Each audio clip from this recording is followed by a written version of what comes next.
Dans ce carême, nous voici rendus au temps de la joie.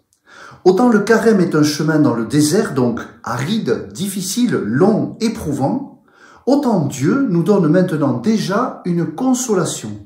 Comme si l'on sait d'avance, si la fin d'un film sera positive, nous savons que le salut éternel nous sera offert.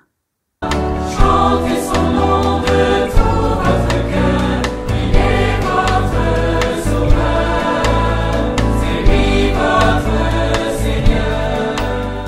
Car quelquefois, il est nécessaire que des événements nous aident à poursuivre le chemin jusqu'au bout. La fatigue de la route, les préoccupations, la vie quotidienne nous font parfois oublier le véritable enjeu de notre vie, de notre existence. Dans une course longue, il y a des arrêts pour se ravitailler, mais aussi pour recevoir des soins, des massages. Cet enjeu de notre vie, c'est essentiel. Quel est-il? Qu'est-ce qui est plus important que tout dans l'existence d'une personne humaine? Eh bien, c'est essentiel.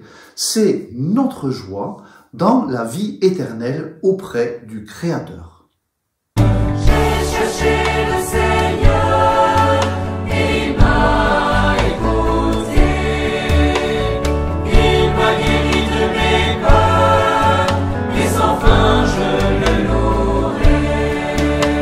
Dieu, quand il a créé l'univers, sans aucune intervention extérieure, seulement par l'amour dont il débordait tant de lui-même qu'il voulait le faire partager avec des créatures, Dieu a voulu que le monde puisse éternellement bénéficier de son amour infini.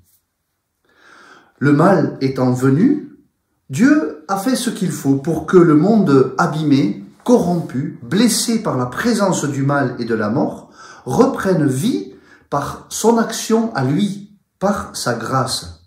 L'histoire sainte, celle du peuple hébreu, en est le témoin. Au sommet des temps, Jésus, Fils de Dieu, est venu pour finaliser ce projet de Dieu en faisant ce qui est nécessaire, détruire le mal et la mort. Voilà l'histoire sainte de l'humanité. Dans tout cela, nous voyons bien que c'est Dieu l'acteur principal de l'histoire du monde. Aussi, être croyant, chrétien, catholique, c'est apprendre à reconnaître ce projet de Dieu réalisé en Jésus dans ma propre histoire personnelle.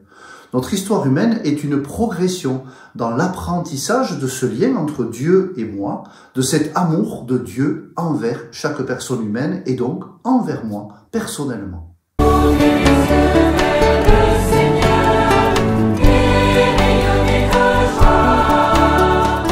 La rencontre entre ces deux réalités, celle de Dieu et celle de mon histoire personnelle, c'est cela, mon histoire sainte.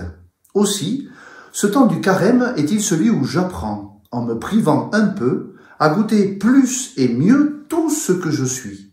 Ma personne, ma vie, mon corps, mes pensées, mes prières. C'est un temps de purification pour laisser Dieu me remplir de son amour fou. Chantez son nom de tout votre cœur, il est votre sauveur. Alors, soyons joyeux, rions, écoutons, faisons des blagues, regardons des comiques ou des comédies.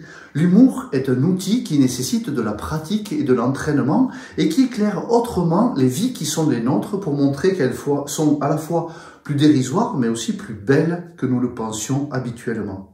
Est-ce que vous vous êtes déjà regardé dans une glace en faisant des grimaces? Eh bien voilà.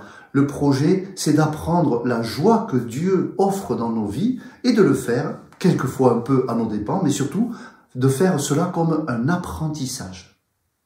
C'est lui votre Seigneur. Voici donc maintenant les questions pour le partage que je vous invite à continuer bien évidemment au cours de chaque rencontre, avec cette fois-ci 4 questions. La première: quel petit plaisir, quelle petite joie quotidienne puis-je accueillir pour vivre mon carême pour une progression dans la joie de Dieu? Quelles attentions, quels efforts puis-je faire dans mes relations quotidiennes, à l'école, au travail, avec ma famille ou mon voisinage, pour que la joie habite aussi mes rencontres quotidiennes? Ensuite, qu'est-ce qui peut me dérider, me faire du bien, me faire rire, faire naître la joie en moi? Et enfin, Dieu a sur le monde un projet depuis toujours. Comment est-ce que j'accueille cette affirmation? Comment est-ce qu'elle impacte ma vie? Qu'est-ce que cela change pour moi? Pour terminer, en vous souhaitant une bonne suite dans ce carême, je vous inviterai à méditer un peu personnellement sur cette joie d'être moi que je peux découvrir en faisant cela avec l'aide de Dieu. Découvrir comment en Dieu, Dieu il m'aime et il a la joie de me connaître et que j'existe. Être moi et être heureux simplement d'être moi. Faisons cela, c'est un bel et bon exercice. À bientôt. Tournez les yeux vers